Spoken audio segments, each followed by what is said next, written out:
I am not okay after what Trigun Stampede episode 10 just did. I'm just casually enjoying another episode. Yeah, it's pretty dramatic, it's pretty intense, but I'm kicking back and relaxing, and of all the characters that you could have done that to, you had to do it to my favorite best boy? And I'm not here to say Roberto was the best written out of every character in this show. I think when you look at Vosh or even Wolfwood, those are the characters who I think arguably are fan favorites and are the characters people latch onto the hardest. But you can go back to my very first videos of this show. Like, I just got a kick out of Roberto. I found him to be a fun, drunken menace. He felt harmless, but over the course of the episodes, I felt like he kind of became a voice of reason. He was an older voice of maturity that sometimes would say harsh things that maybe other people would think but not say out loud, or maybe sometimes he would just say things that people needed to hear, even if they personally disagreed. I always got a kick out of seeing him just anytime he was on screen, he was usually sipping that flask. I mean, that was an endless flask of whiskey, I'm convinced, because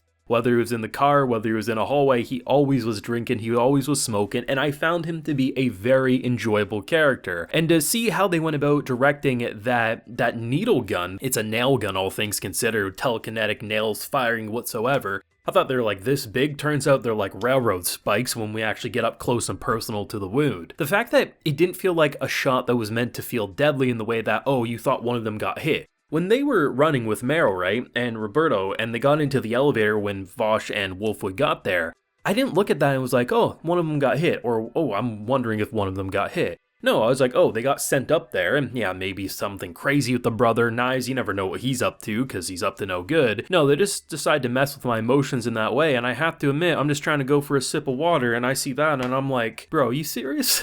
This was a really heartbreaking but amazing episode of Trigun Stampede. Now, I do have a full live reaction available on my Patreon, so if you want to see my full uncut, what the hell am I watching? Head on over there and consider supporting, but I'm loving this one, I really do. I mean, it's a shame that there isn't as much discussion with this one as I think it deserves. I mean, it's not as poorly discussed as something like Tokyo Revengers Season 2, so it could be worse all things considered, but man, the amount of quality I'm seeing, it almost feels like we're about to wrap up this story, but in a weird way, knowing that apparently it's rumbling to be like, hey, we're trying to make this longer than the original Trigun, it almost feels like we're about to end one style of the story, and when we get the eventual Season 2, it's going to be a completely different style. It almost is how it feels like it's being directed. And there's so much about this that just, honestly, the production, a lot of people obviously talk about the 3D, whether they love it or hate it, but I have to admit, there's two things about this episode's production that I need to gush about more than probably anyone else will. That is the voice work on this psycho girl who has her nailed telekinetic railgun going on,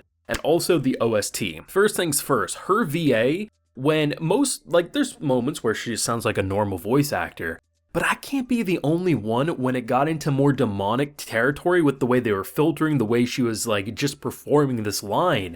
She felt like that's what I would imagine the voice work for Satan's wife would sound like, because the way she was screaming or rumbling in the pits of her stomach, that was chilling, and that was some intense, incredible VA work with the filter, with the voice actor giving it her all, and I'm just listening, I'm like, if that's not what I associate Satan's wife with, that VA deserves an award for that alone in my opinion. But the music, I might go as far to say some of my favorite OST of the season. Like, I'd have to really sit down and think about it, but Trigun Stampede probably has a top 3 OST for me for this anime season. So there's a lot of moments that are just so good and they're self-explanatory, but there's one particular moment that sticks out to me, and it's when Vosh comes face to face with his brother. So I don't really know how to describe the track, but in a weird way, it almost felt a little hopeful. There was this low song playing, and it was kind of getting progressively stronger. Almost like in any other scene, this is the type of music where things are going to turn around, the hero's about to prevail, and Vosh's brother, Knives, slams on the piano keys, and it's just this dramatic doom, and then just everything hits the fan. The way they use the music to just bait and switch you. I'm listening to something that in any other show would most likely be the heroic music. Yes, it's a little creepy in a weird way, but it almost felt like something about to prevail over darkness. And it gets cut short with the piano just getting slammed down on multiple keys, and the floor crumbling, and just our boy seemingly drowning to his death. That was an incredibly effective scene, both on the visual department, but the music is what sold the whole thing. Or even the moment, once again, I don't really know how to explain this, but it's almost like there's these tracks that in any other show would probably be associated with like a church, like something like you're trying to fight like a demonic demon inside a church or something. Just the way the music just seeps into you, and literally, the hairs on my arm will like stand up when listening to some of these moments, and I have to hand it to it. Like, people can rip or gush about the 3D all they want,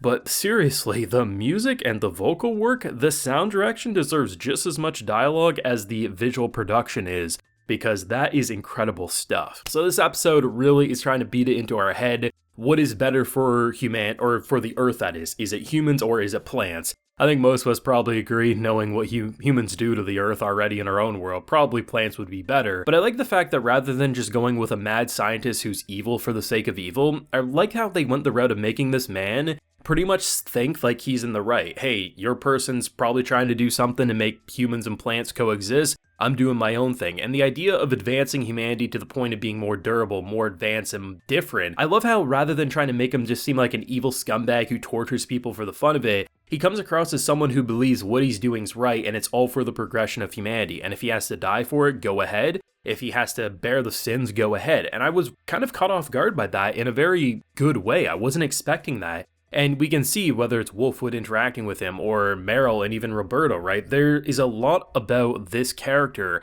that I wasn't expecting, and I'm glad seemingly so far he's still alive, because I want to see where that relationship with this world can go, because a man who's done as much experimentation on people and turned them into almost Frankenstein's monsters, I mean, there's a lot of uncertainty of where a character's mindset like that can go, especially given that they're not trying to go the direction of he's just an evil bastard for the sake of being evil. More so, what he thinks he's doing is all for the benefit of humanity, and it really, the fact that he didn't draw a gun, try to defend his life, he's like, if you have to kill me for this, go ahead. I wasn't expecting that. I mean, there's a lot to appreciate about this episode. You have the dramatic death of our boy, and just honestly, Meryl, I don't know what she's about to do. She has that gun.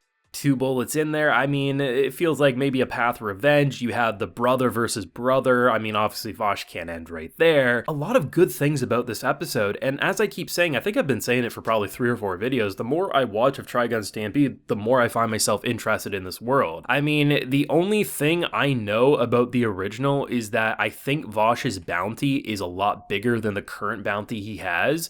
So if they are going to go the direction of eventually giving Vosh a bigger bounty in this anime, I'm interested to see what could cause that to happen. But otherwise, I'm fresh to this world, and I'm really excited to see what they decide to pull with the final stretch and most likely future seasons that Studio Orange is probably planning. But either way, I leave another episode pretty devastated actually this time. Usually I'd say a grin on my face, but no, I'm pretty heartbroken all things considered. But even though it breaks my heart, I am very intrigued about where the show can go. And I guess really, what can you do with Roberto?